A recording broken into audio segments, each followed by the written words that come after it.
perkenalkan, nama saya Sarah Meski Cordia, NPM 20120307, Prodi PGSD kelas 1C. Di sini saya akan menjelaskan mengenai tumbuhan Gymnospermae dan Angiospermae. Pengertian Gymnospermae. Gymnos dan spermae. Gymnos yang berarti telanjang atau terbuka, spermae yang berarti biji atau bakal biji. Kita bisa artikan sebagai tumbuhan berbiji terbuka. Selanjutnya adalah pengertian dari Angiospermae. Angios dan spermae. Angios yang berarti tertutup dan spermae yang berarti biji. Kita bisa artikan tumbuhan berbiji tertutup.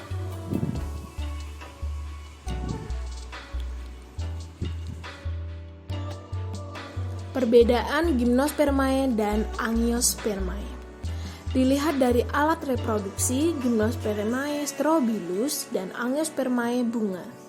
Dilihat dari pembuahan, Gymnospermae tunggal dan Angiospermae ganda.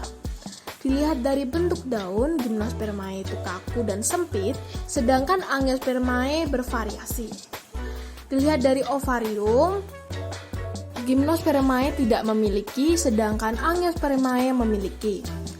Dilihat dari biji tertutup, Gymnospermae tidak ada dan Angiospermae ditutupi oleh daun buah. Dilihat dari batang, Gymnospermae itu berkambium, sedangkan Angiospermae itu ada dua, monokotil tidak berkambium, sedangkan dikotil berkambium. Dilihat dari akar, Gymnospermae itu tunggang, sedangkan Angiospermae ada dua, monokotil itu serabut, sedangkan dikotil akar tunggang.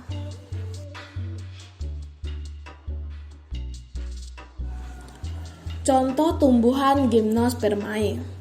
Melinjo. Melinjo tidak memproduksi atau menghasilkan buah sejati. Sama halnya bahwa tanaman ini tidak menghasilkan bunga sejati. Melinjo merupakan tanaman biji terbuka.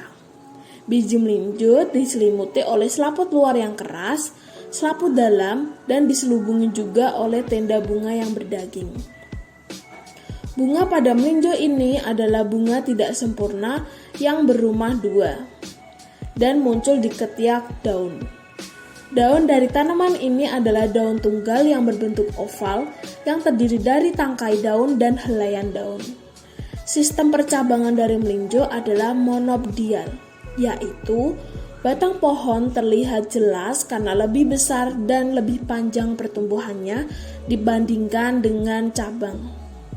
Akar pada melinjo ini adalah akar tunggang yang mampu menembus tanah sedalam 3-5 meter. Selanjutnya adalah cemara. Cemara dapat digolongkan ke dalam tumbuhan Gymnospermae. Bentuk dari biji cemara cenderung bulat pipih dengan warna coklat. Bunga dari pohon cemara, bunga semu atau strobilus yang tergolong sebagai bunga tunggal berumah satu. Daun cemara tergolong majemuk berwarna hijau. Batang dari pohon cemara, permukaan batang kasar berwarna coklat dengan percabangan yang cukup banyak. Jenis akar cemara adalah akar tunggang, warnanya putih, gading, atau putih kekuning-kuningan. Contoh tumbuhan Angiospermae. Pohon mangga. Pohon mangga digolongkan dalam tumbuhan Angiospermae. Pohon mangga memiliki bunga majemuk yang tumbuh dari tunas, ujung, serta terangkai dalam tandan dengan rangkaian bunga yang berbentuk kerucut. Buah pada pohon mangga termasuk dalam golongan buah batu yang memiliki daging tebal dan panjangnya mencapai 30 cm. Kulit buah mangga cukup tebal serta memiliki kelenjar. Buah ini memiliki biji yang cukup keras.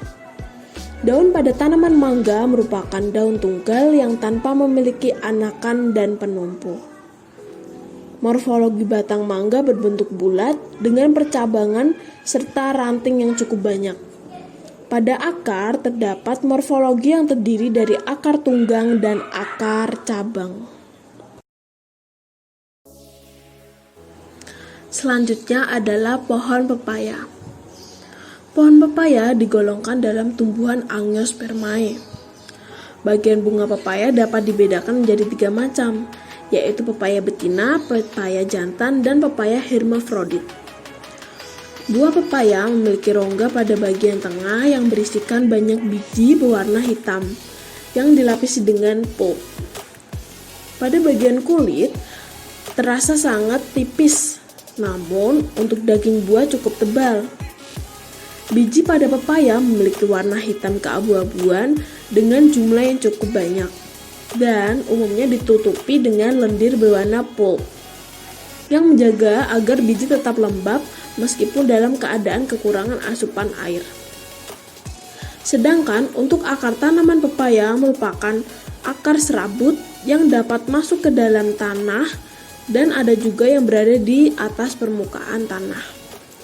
Batang pohon pepaya semi berkayu karena banyak bagian dalam batang terdapat rongga-rongga dan gabus dengan kulit cukup halus serta tipis berwarna abu-abu.